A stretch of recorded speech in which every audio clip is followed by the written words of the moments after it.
Sekarang aku akan membagikan tutorial mengenai pembuatan backend dengan menggunakan Node.js. Oke, nah pertama-tama backend itu apa sih? Nah, backend itu simpelnya adalah bagian dapurnya dari aplikasi. Nah, jadi di bagian backend itu tempat kita mengolah data-data yang kita dapatkan dan menyimpannya ke database kalau diperlukan. Nah, kalau ada dapurnya pasti ada tempat menyajikannya dong, yaitu yang kita biasa panggil frontend. Nah, frontend dan backend ini kita menggunakan lebih dari satu repo ya, jadi biasa kita sebut dengan multi repo.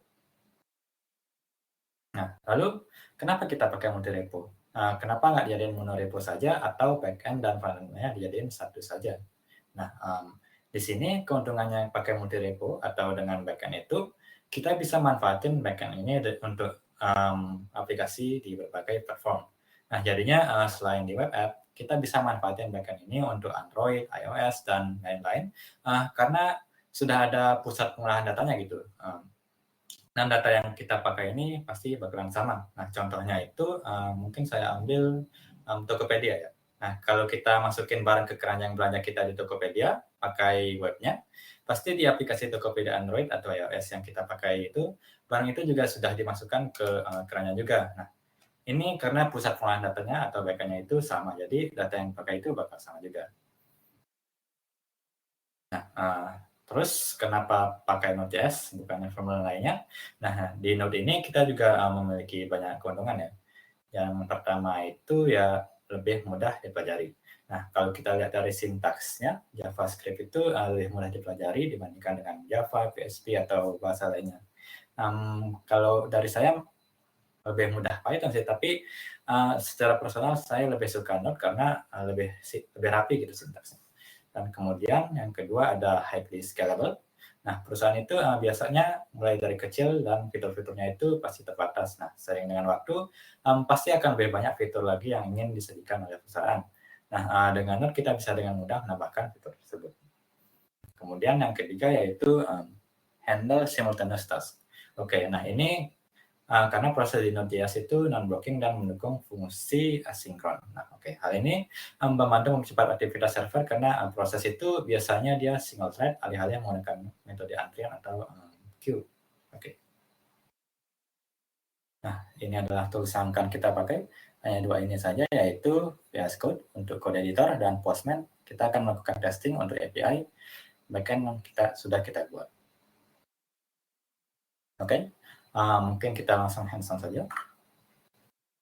Pertama kita akan membuka Visual Studio Code. Nah, di sini saya sudah membuat folder, yaitu dengan nama tutorial. Nah, di sini tidak kelihatan. Di sini kita untuk memulai sebuah project Node.js, kita memakai command npm. Di sini kita disuruh untuk memasukkan beberapa data. Yang pertama package name, versi, deskripsi, entry point, plus command, get repository, dan lain-lain.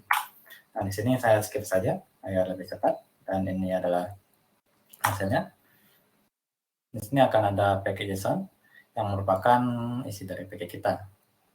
Nah, kemudian di sini kita akan menggunakan Express untuk framework-nya.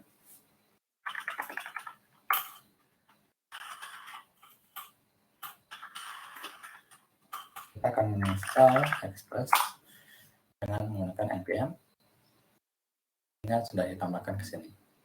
Nah, karena tadi entry-nya kita dari index.js, maka kita buat sebuah file bernama index.js ini untuk membuat sebuah server.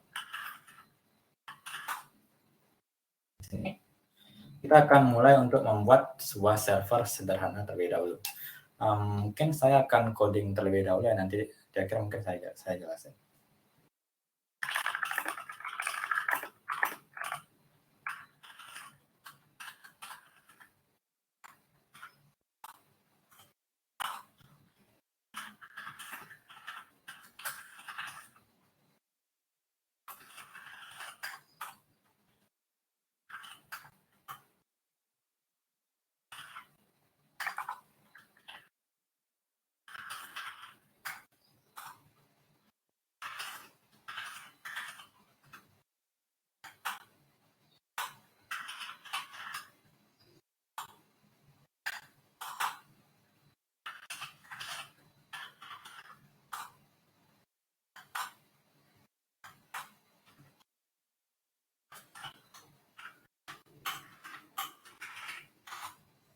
Nah, di sini kalau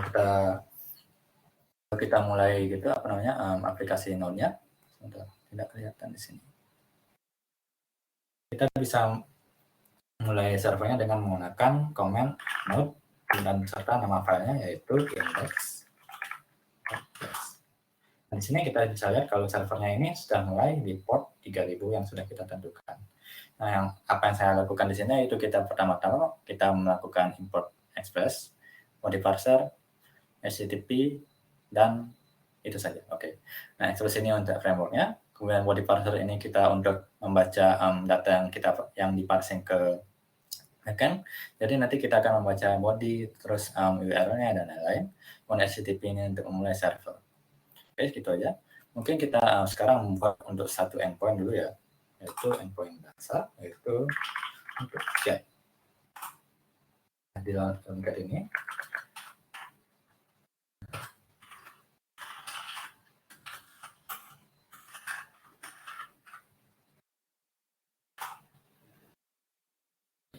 seperti ini saja dulu ya. Jadi apa yang saya lakukan di sini? Nah, di sini saya menambahkan rute get dengan rute yang tambahan ini yaitu garis miring dengan fungsinya akan mengembalikan respon yaitu hello world.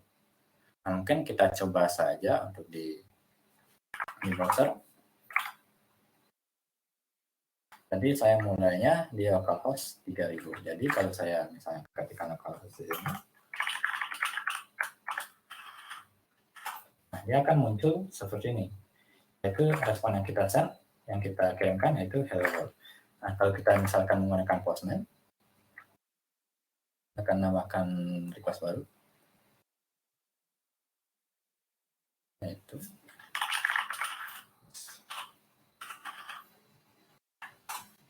nah, sini juga kita akan mendapatkan respon yang sama yaitu hello world. Oke, mungkin kita menambahkan satu rute lagi ya. Ya, mungkin kita langsung saja gitu apa namanya mau membuat rute lain dengan mengolah data ya.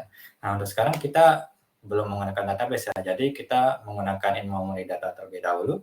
Misalnya data yang kita olah itu list nama ya. Oke.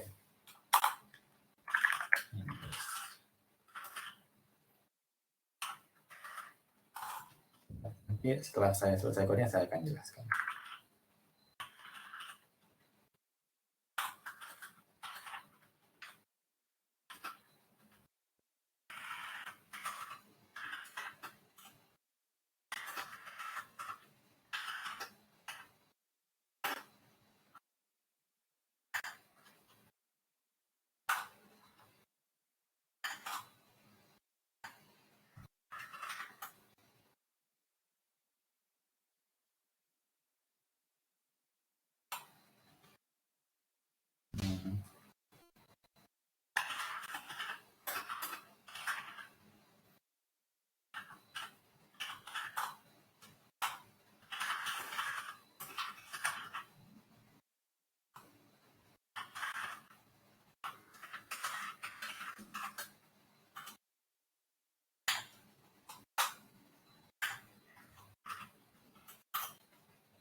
Dan di sini adalah untuk get-nya.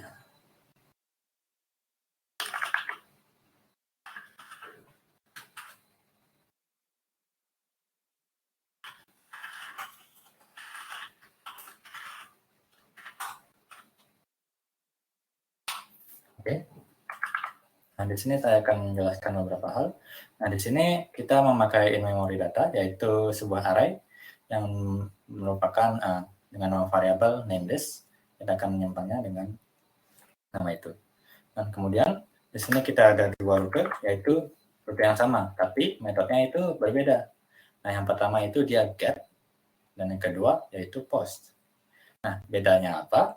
Nah, yang get itu biasanya dia digunakan untuk mengambil data dari backend, dan kemudian yang post ini kita biasanya gunakan untuk menyimpan data ke backend. Nah, jadinya kalau kita di method get ini, kita bisa lihat kalau kita langsung saja memberikan respon berupa data yang kita isikan dengan list nama ini. Dan kemudian kalau di post ini, kita bisa lihat kalau kita mengambil data ID dari yang disajikan di body, ID dan nama yang ada di body, dan memasukkan ID dan nama itu ke dalam list nama. Dan kemudian merespon dengan ID dan nama yang sama. Nah, kemudian tadi saya juga ada menambahkan async di sini, sehingga fungsi yang dilakukan di sini itu bisa dilakukan secara asinkron. Nah, jadinya kalau misalnya di sini ada yang await, ada yang disuruh menunggu gitu. Nah, jadinya dia bisa melanjutkan ke request yang lain terlebih dahulu, sehingga tidak blocking untuk programnya. Oke, mungkin kita langsung saja coba.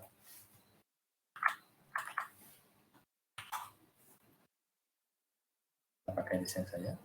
Nah, kalau misalnya kita send, nah di sini kita sudah melihat kalau sudah ada datanya, maksudnya belum ada datanya, karena kita belum ada memasukkan sesuatu ya. Nanti kita akan masukkan dengan menggunakan metode post ini.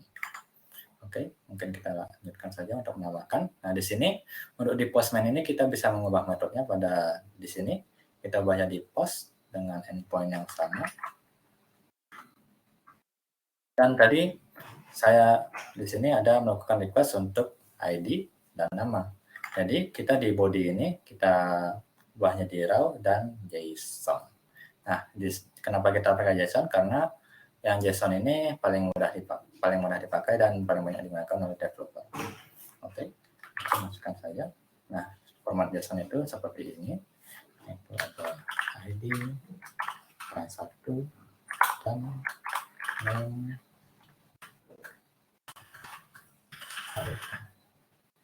Oke. Nah, kalau misalnya kita send, nah dia akan mengembalikan hal yang sama yang sudah kita kirim, karena yang kita kirim untuk responnya itu juga sama seperti ID dan nama. Nah, kalau misalnya kita lihat lagi ke bagian yang awal, yaitu get ini, kalau kita send, nah dia bakal ada satu data, yaitu yang saya masukkan tadi, yaitu ID 1 dan nama Karisma. Nah, kalau kita misalkan masukkan data lagi, ID-nya dan name-nya Karisma versi 2 gitu. Kita send. Nah, dia bakal, kalau kita send dengan yang di method get ini, nah dia bakal ngeluarin dua data, yaitu yang ID pertama, yaitu Karisma, dan ID 2, yaitu Karisma versi 2. Oke, nah untuk sekarang kita akan membuat database-nya. Nah, database yang kita gunakan itu ada ini, menggunakan tool ini, yaitu Postgres dan SQLite untuk ORM-nya, atau Object Relational Mapper. Nah, ORM itu apa sih? Dan kenapa saya menggunakan ORM ini? Nah, singkatnya, ORM itu digunakan untuk melakukan mapping data dari di database dan menjadi objek di program gitu. Nah, jadi kalau kita mengubah objek yang ada di program ini, maka data yang ada di database itu, yang ke-map itu, bakal berubah juga. Nah, di sini kita melihat data di database itu sebagai objek di program. Nah, oke. Nah, kemudian alasan memakai ORM atau yang saya gunakan untuk sekarang ini SQLite, yaitu yang pertama aman dari SQL injection. Hal ini karena framework yang kita gunakan itu akan melakukan filter data terlebih dahulu sebelum melakukan query yang dilakukan. Oke, kemudian yang kedua yaitu mudah berganti versi database dengan memanfaatkan migrasi. Dan yang ketiga yaitu kode lebih gampang di-maintain, di-update, ataupun di-reuse. Oke, mungkin kita akan langsung melakukan hands-on lagi ya. Nah, di sini kita akan menambahkan beberapa modul lagi. Sebentar, kita lihat. Oke. Menambahkan beberapa modul lagi. Nah, yang pertama itu yang tadi saya katakan itu adalah Postgres. Nah, kita bisa lakukan dengan mengetikkan command ini, yaitu node install pd atau disingkat Postgres. Oke, npm maksud saya.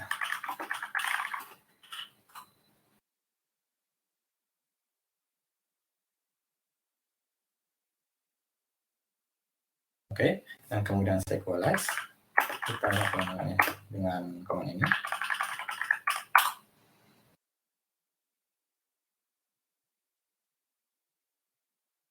Oke, mungkin lanjut lagi. Kemudian kita install CLI-nya juga.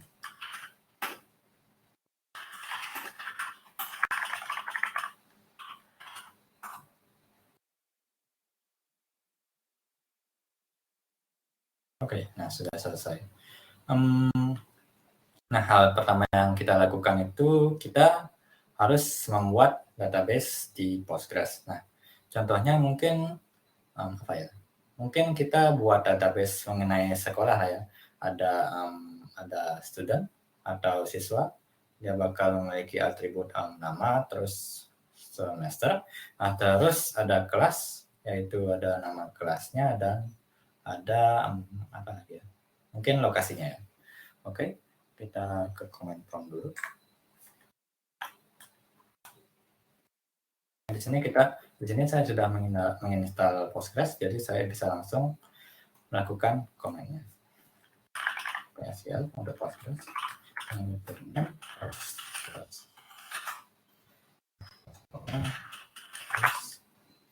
Di sini kita akan membuat sebuah database, yaitu sekolah.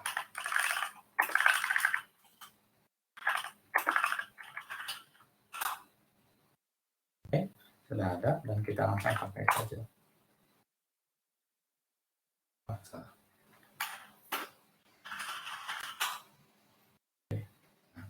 Kemudian kalau kita cek di database ini, di database sekolah ini, kita masih belum memiliki relasi apa-apa.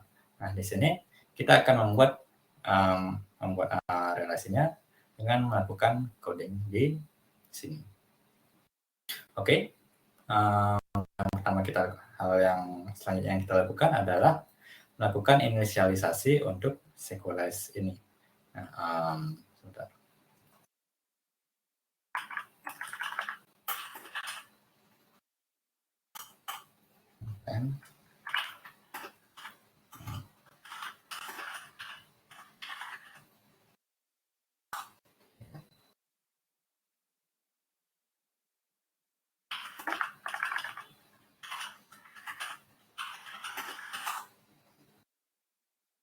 Saya lupa bagaimana cara melakukan ininya, mungkin saya akan googling sedikit saja.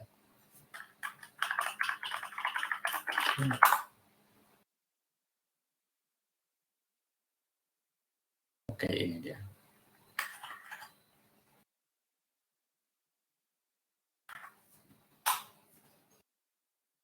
Nah, di sini kita bisa lihat ada beberapa folder yang terbentuk, yaitu yang pertama config. Untuk konfigurasinya di sini ada yang terbentuk, yaitu ini. Untuk yang development, terus environment test, dan environment production. Nah, kemudian di migration masih kosong, di modalnya masih ada satu file yang sudah terbentuk sendiri dari sequelize-nya. Dan kemudian ada seeders. Nah, mungkin kita langsung konfigurasi aja yang untuk database yang kita buat tadi. Nah, berdasarkan yang saya buat tadi, di sini username saya Postgres. Kemudian password saya gunakan juga dari Postgres.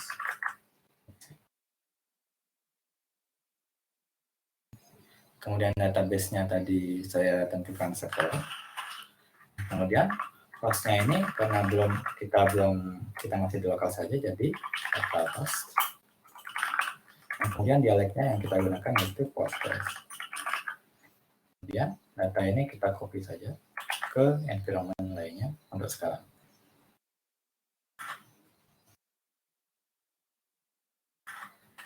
Oke.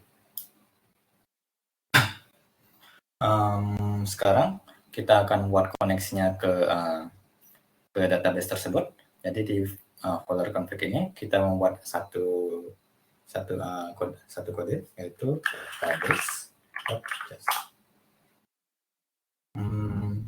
di database JavaScript ini, kita akan melakukan koneksi ke database dan mengekspor modulnya. Oke, kita akan menggunakan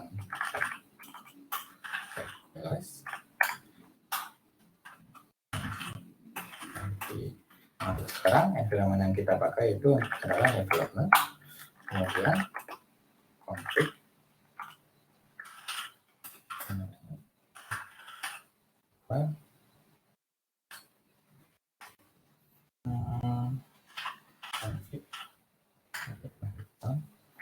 dan kita memakai yang env saja atau yang ini env development. Oke. Kemudian kita ekspor gitunya apa ya, SQLS-nya.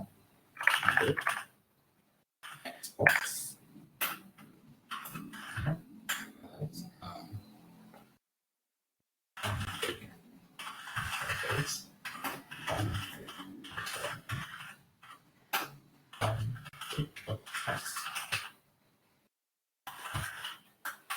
Oke, gitu.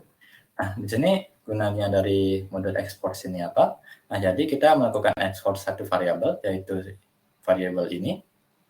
Nah, nanti sehingga variabel ini gitu kita bisa gunakan di file-file lainnya. Oke. Oke, mungkin kita akan membuat modelnya. Nah, tadi model yang saya tentukan itu ada user, bukan siswa, yang memiliki atribut nama dan semester. Dan kemudian ada kelas yang memiliki atribut nama kelas dan ada lokasinya. Nah, mungkin kita buat saja dulu modelnya. Nah, di sini kita bisa melalui CLI ya untuk modelnya, sehingga pembuatan modelnya itu otomatis. Oke. Nah, apa ya? Nah, oke, komannya itu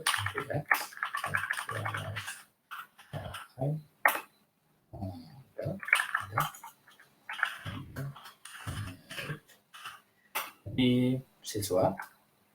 Nah, ini ada nama modelnya yaitu siswa, kemudian namanya itu siswa, kemudian memiliki atribut ini itu string, dan kemudian tadi saya nyebutnya semester, yaitu dia berbentuk integer.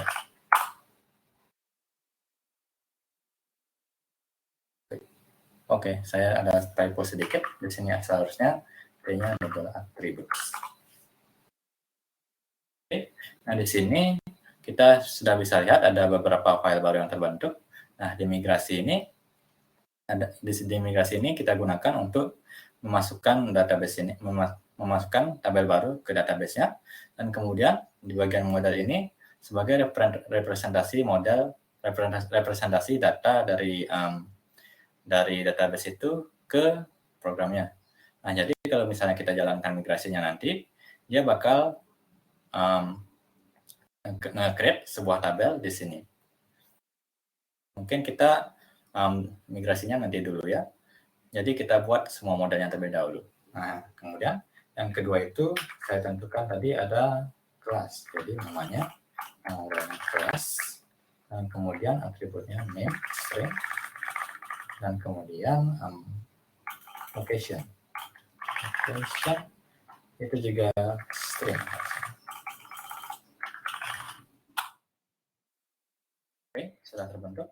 Nah, kemudian karena siswa itu bisa punya banyak kelas, kemudian kelas itu bisa punya banyak siswa, jadi hubungannya itu one many to many. Jadi kita perlu membuat sebuah tabel baru untuk mengakomodasi hal tersebut.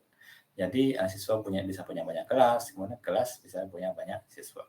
Jadi kita mungkin sebut saja kelas dari siswa, kelas siswa. Yang atributnya itu ID siswa.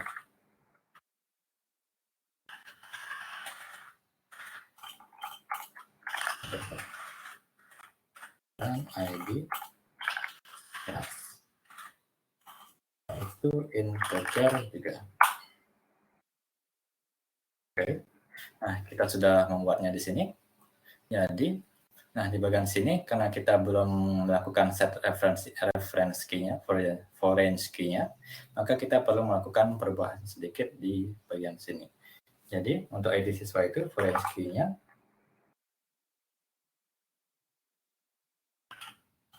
reference.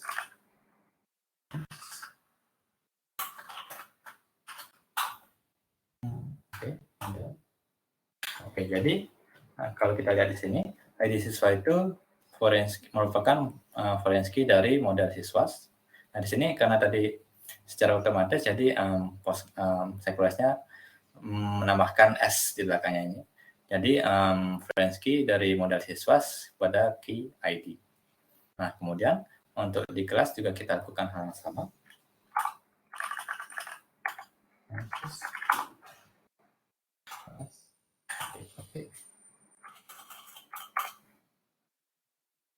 Kita save. Nah untuk melakukan migrasinya itu kita juga bisa dari CLI-nya ya. Nah kita melakukan dengan command npx sequelize li db. Nah, di sini kan masih ada belum ada relasinya. Nah, kalau misalnya kita jalankan relasinya, misalkan kita jalankan migration-nya, nah di sini kita akan membentuk tabel-tabel yang kita sudah kita tentukan tadi. Yaitu ada 3 tabel. Yang pertama itu siswa, kelas, dan kelas siswa. Nah, kalau kita lihat di sini, kalau kita describe database-nya, kita akan menemukan beberapa relasi, yaitu kelas siswa, kelas siswa, dan beberapa relasi lainnya yang otomatis terbentuk dari Postgres dan Sequelize. Nah, jadi di sini saya sukanya pakai Sequelize itu karena kita bisa dengan mudah migrasi ke beberapa versi database gitu. Jadi misalnya kalau kita buat fitur kelas gitu. Nah, ternyata fitur kelas ini pasti production dia gagal gitu. Jadi untuk migrasi untuk mengubah database-nya kita bisa dengan mudah gitu melakukan revert dari versi database yang sekarang yang ada beberapa tabel ini ke versi yang pertama, yaitu yang cuma ada siswanya saja. Nah itu kita bisa lakukan dengan cara di CLI-nya kita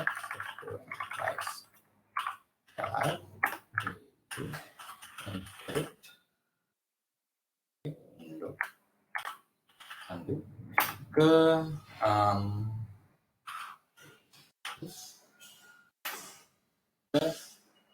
sini. Kita akan menghapusnya sampai kelas ini, jadi kita copy namanya.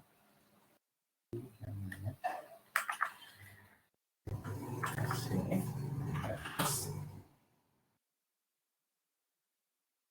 Salah. Oke. Background argument.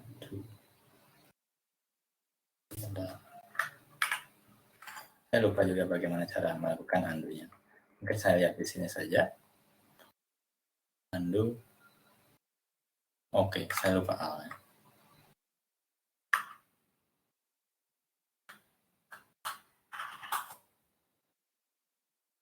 Oke, kita bisa lihat kalau di sini kita melakukan revert untuk 2 buah tabel, yaitu yang pertama siswa dan yang kelas siswa, dan kemudian yang kedua yaitu kelas. Nah, kalau kita lihat di sini, kalau kita describe cuma ada database dengan tabel siswa dan beberapa yang lainnya yang sudah ditentukan oleh Postgres dan Sequelize. Nah, jadi ini versi pertama kita belum ada kelas dan siswa. Nah, kalau kita misalnya mau migrasi ke versi terlama lagi, kita bisa dengan mudah melakukannya dengan npx sequelize CLI db migrate. Itu saja.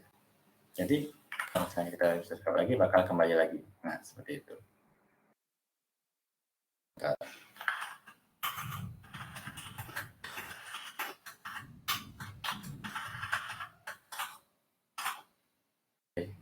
sudah ada ID, nama, semester, created add, dan updated add. Nah, created add dan updated add ini dia sudah otomatis terbentuk karena Sequelize-nya, dan menurut saya tidak usah diganti-ganti lagi sih, karena created add dan updated add ini menurut saya penting untuk histori perubahannya.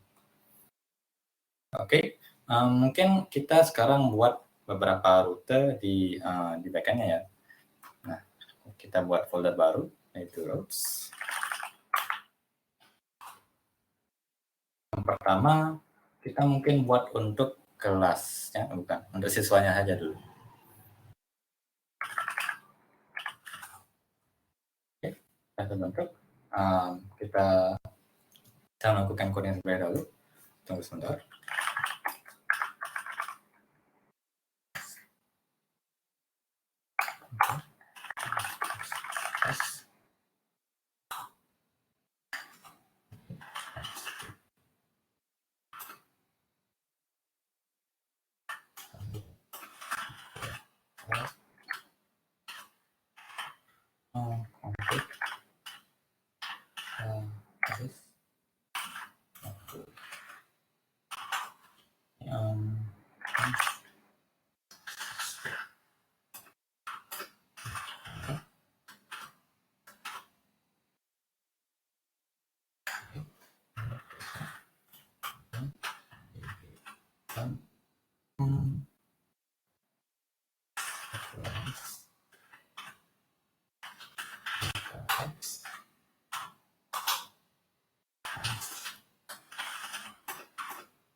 Mungkin kita buat untuk memasukkan data terlebih dahulu ya, yaitu menggunakan post. Jadi kita buka video dulu. Post.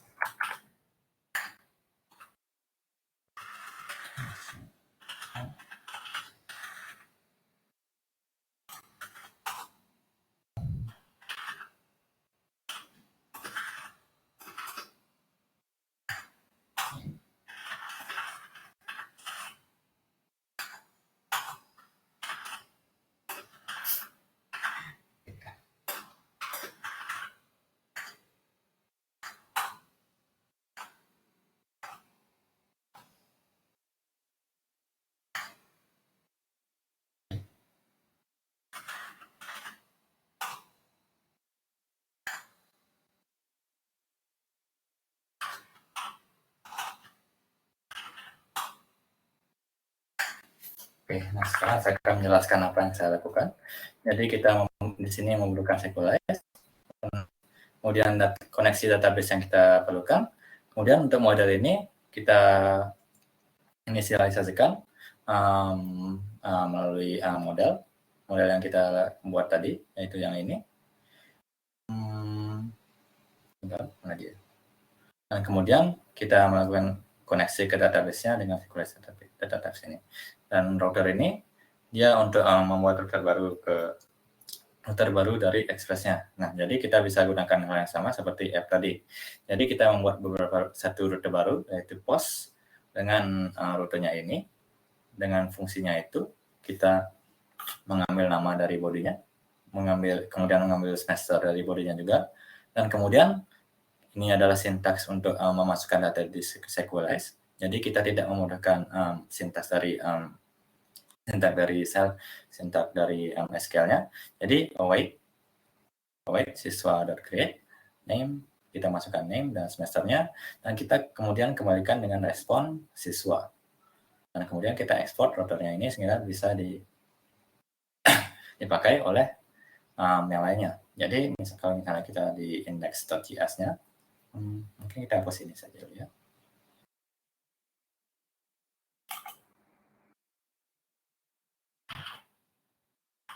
Terus kita buat konten baru siswa. Oke, seperti ini. Nah, jadi apa yang saya lakukan di sini? Jadi saya menambahkan router baru dengan awalan siswa, dan routernya itu dari sini, dari file siswa di sini. Jadi kita akan memerlukan satu router, yaitu yang kita gunakan di sini. Oke, mungkin kita langsung coba saja. Kok itu ya?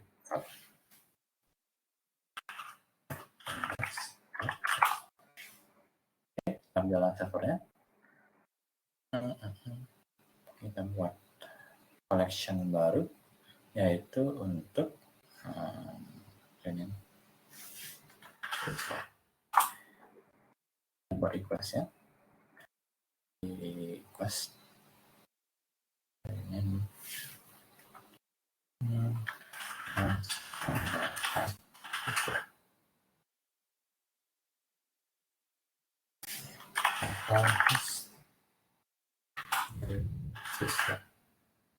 Jadi yang saya tambahkan di sini akan menjadi awalan untuk setiap router yang ada di sini. Jadi siswa itu. Kemudian kita tadi yang di body yang di request itu ada beberapa hal, yaitu ada name dan semester.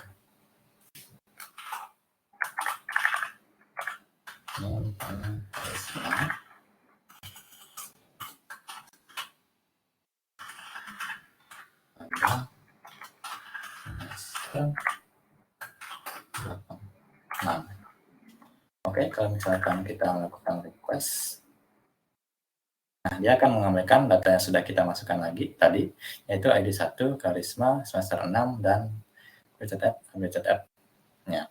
Oke, kalau kita misalkan lihat di database-nya, nah di sini kita akan melihat sebuah record baru, yaitu ID 1 dengan nama Karisma dan semester 6. Oke, mungkin kita buat endpoint lainnya dulu, yaitu seperti get, kemudian put, dan delete-nya. Nah, post ini dia untuk memasukkan data, kemudian kita buat get, yaitu untuk mendapatkan data dari sana, dari database.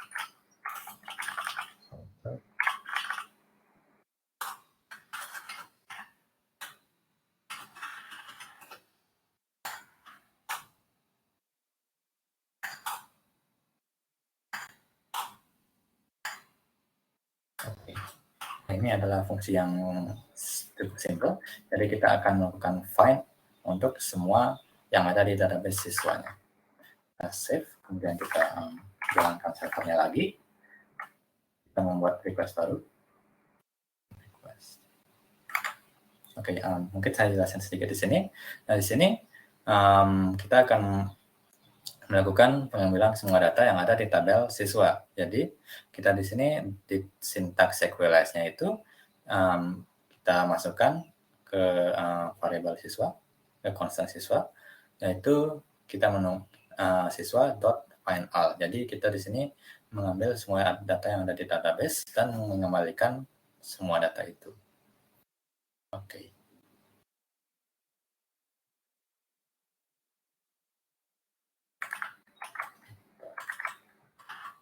Oke, setelah kita buka ini, nah kita mendapatkan data yang sudah kita masukkan yang pertama tadi. Nah, kalau misalnya kita memasukkan data yang baru lagi, misalnya versi 2, misalnya berapa gitu, kita kirimkan ke database-nya. Nah, kalau kita ambil lagi, dia akan ada dua data. Nah yang pertama itu Karisma, dan yang kedua Karisma versi 2. Oke, nah seperti itu. Ini.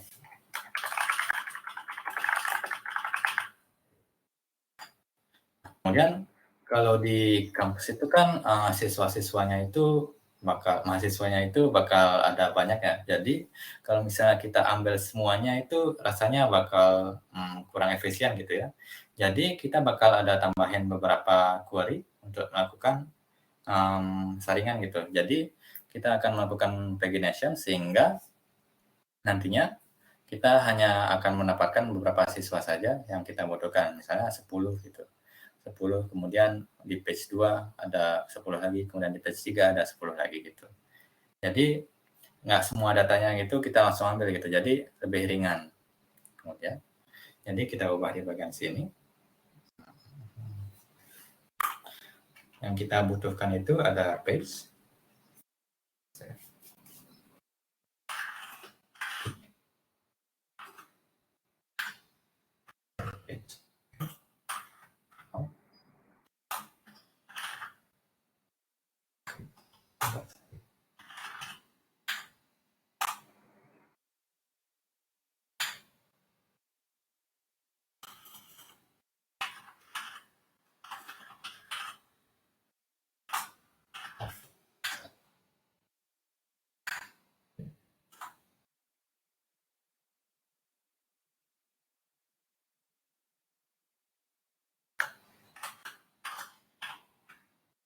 kemudian kita kembalikan.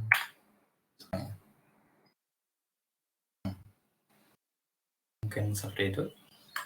Oke, jadi apa yang saya lakukan di sini? Jadi kita mengambil paste dari query-nya. Nanti query ini akan ada di URL-nya, jadi nanti saya tunjukkan.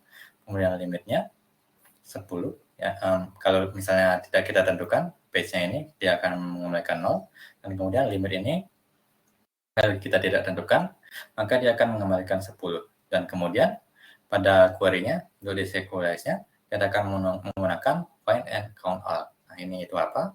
Nah, di sini kita akan mencari siswa berdasarkan limit yang kita tentukan, yaitu 10 atau yang kita tentukan, atau yang nanti kita masukkan ke query-nya, dan offset-nya page kali limit. Nah, offset itu apa? Offset itu adalah kayak tempat mulainya mengambil data gitu. Misalnya ada 5 data, ada garis 1, 2, 3, 4, 5. Nah, kalau misalnya offsetnya di sini 5, dia akan mulai dari 6 seharusnya. Jadinya mulainya itu dari garis 6, garis 7, garis 8, dan seterusnya. Itu untuk di datanya. Kemudian kita langsung saja mencobanya. Nah, restart ini mulai. Nah, di sini query itu dia ada di inline dengan URL-nya. Jadi query yang kita perlukan yaitu page. Nah, untuk memasukkan query itu harus ada tanda tanya di akhirnya, kemudian page, sama page 0 gitu, dan limitnya 10 gitu. Harusnya. Nah, di sini kita bisa lihat ada beberapa atribut yang kita dapatkan, yaitu count, karena di sini ada dua record yang kita masukkan tadi, dan beberapa data yang kita dapatkan. Mungkin kita masukkan beberapa data lagi ya, misalnya sampai berapa data ya? Sampai 12 data gitu. 3, 4, 5, 6, 7, 8, 9, 10, 11, dan 12. Oke. Nah, di sini kita bisa melihat kalau di database-nya.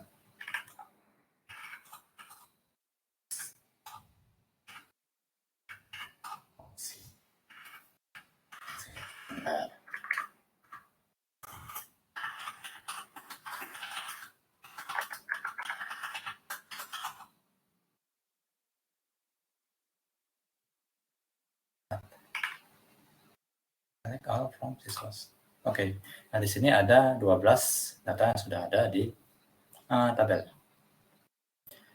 Oke, kalau kita ambil di sini, kalau kita tentukan limitnya itu menjadi 5.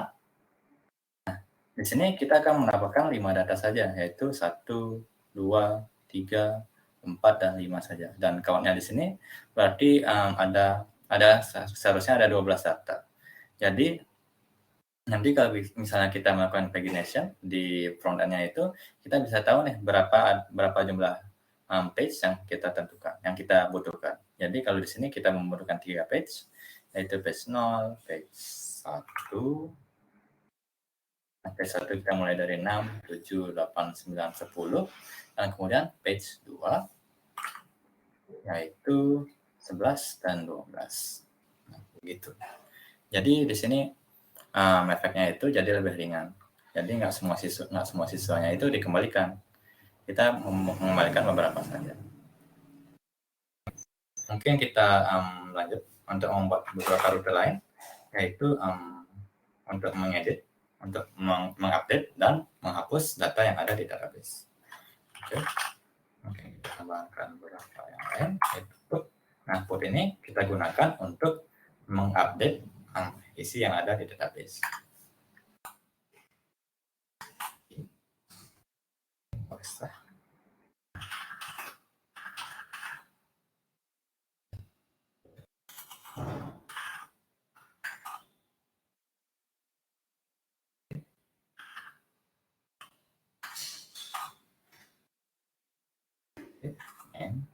semester mana ID itu sama dengan ID.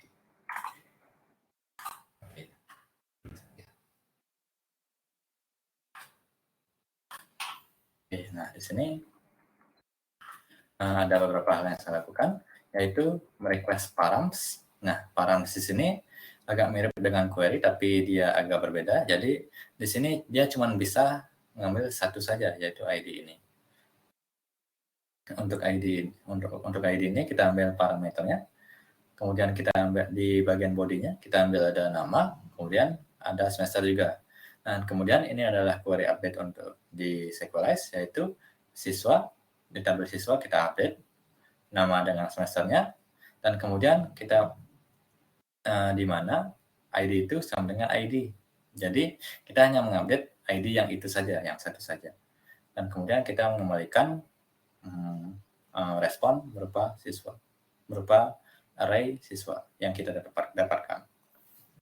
Bukan array sih, yang kita update maksud saya. Kemudian misalnya kita ulang lagi, buat sebuah request baru. Request.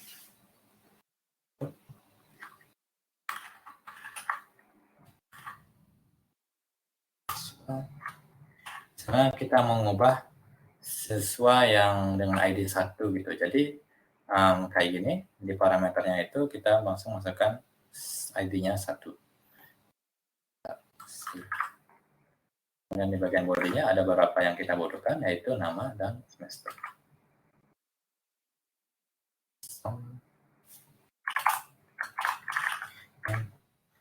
Tadi kalau misalkan di sini di ID yang 1 itu namanya itu adalah Karisma semester 6. Nah, misalnya kalau kita mau ubah jadi yang lain gitu, kita mengupdate database menjadi yang lain, jadi bukan Karisma, dan semesternya berapa ya? Semester 8 gitu.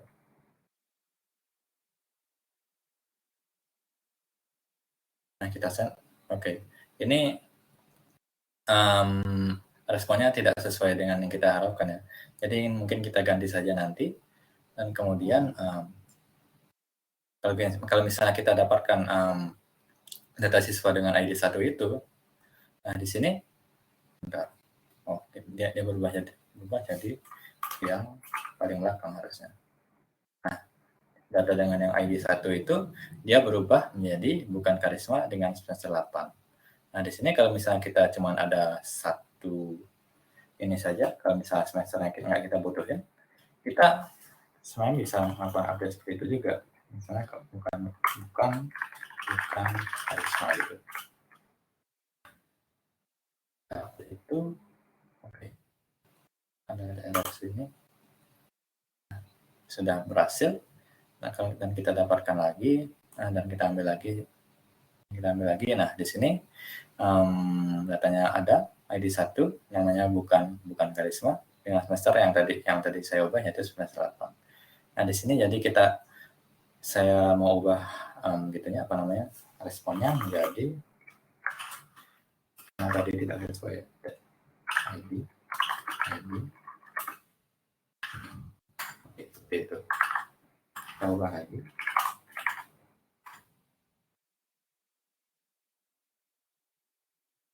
Bukan Karisma. Nah, kalau kita tes lagi, dia seharusnya akan mengembalikan data yang telah diupdate. Nah, seperti ini, ID dengan nama bukan Karisma. Jadi kalau kita misalkan ambil datanya di database, ya akan ya sama seperti tadi sih. Cuman respon yang di sini yang berbeda. Oke. Mungkin lanjut saja kita buat untuk delete-nya.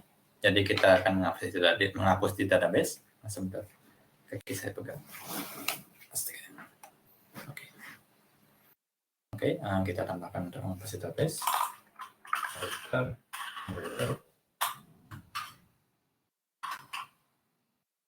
Oke, seperti ini. where ID input itu. Nah, di sini kita ngambil parameter ID dan di sini untuk menghapus satu record di database dengan tabel siswa, kita bisa memanggil destroy dengan ID segini. Jadi cuma ID itu saja yang bakal kehapus gitu. Nah, kalau misalkan kita ulang servernya, kita buat request baru, yaitu dengan metode delete.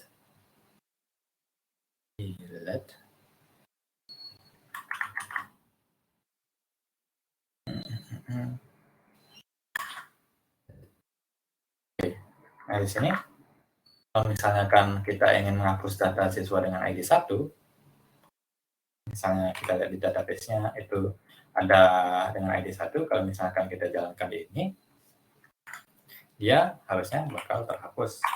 Nah, sekarang tidak ada siswa dengan ID 1 gitu. Nah, jadi sudah berhasil. Nah, di sini untuk siswanya sepertinya saya sudahi dulu. Kemudian kita lanjutkan ke kelasnya saja. Jadi kita akan buat sama seperti ini. Mirip seperti ini. Oke, mirip seperti itu. Rute. Kita tambahkan satu untuk yang kelas. Kita copy beberapa. Copy.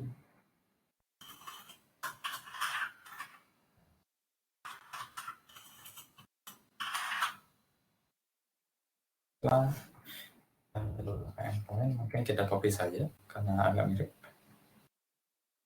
Atau kita buat nama saja.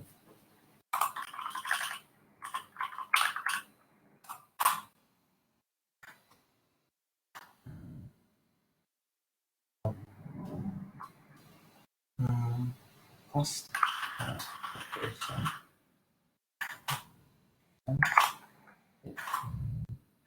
application tutup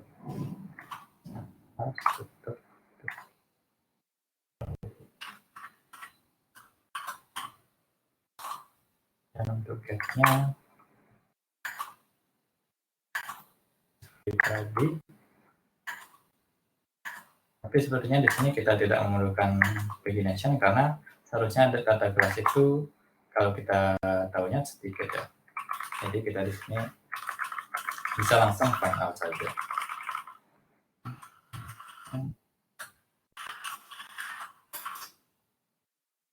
Oke, find out dan kemudian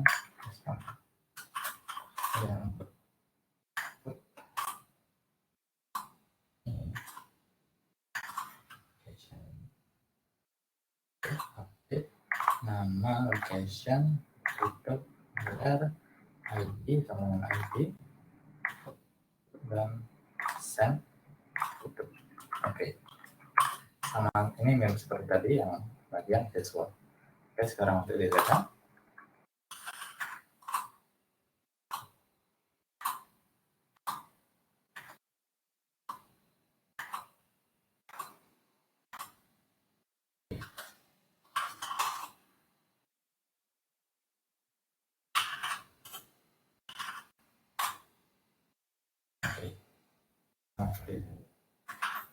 Oke, sini selesai untuk kelasnya.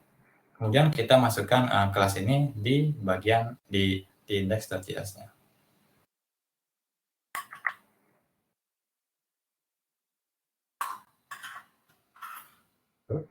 Use. Nah, kita awalnya itu kelas dan kita mengambil rute di kelas. Kalau misalnya kita lanjutkan lagi, Postman. Kita membuat collection baru, yaitu untuk kelas collection dengan nama kelas. Mungkin kita copy saja ini.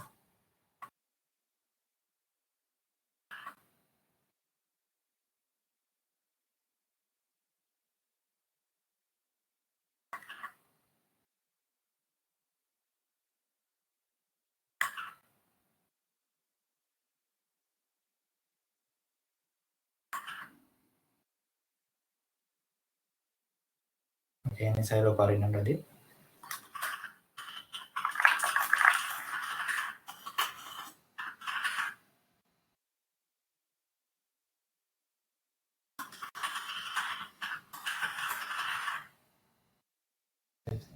Saja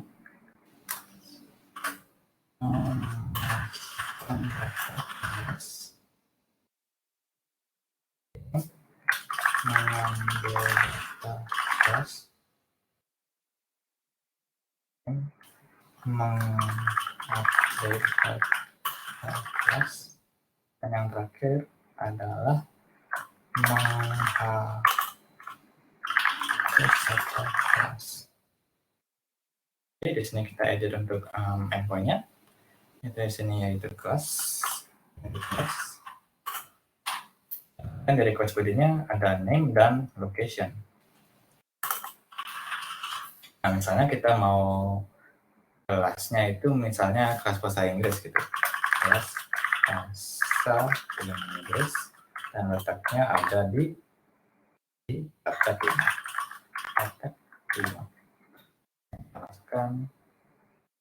Dan kita buat kelas baru lagi, kelas pemrograman.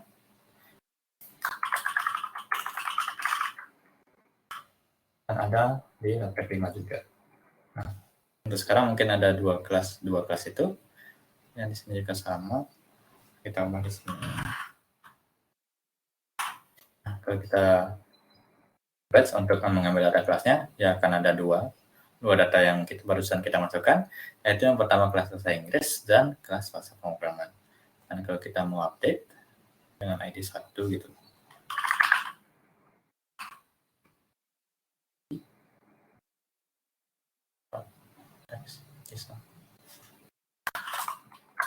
Namanya jadi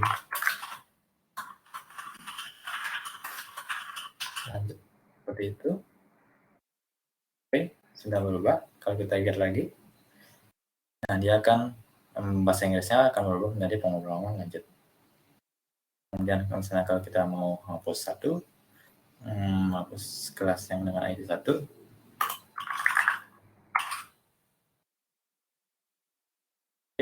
maka di sini dia akan di database-nya dia akan terhapus. Oke, untuk sekarang kita mungkin populasiin database-nya menjadi 2 kelas ya, sehingga nanti kita bisa cobain yang lain. Coba yang lain. Oke.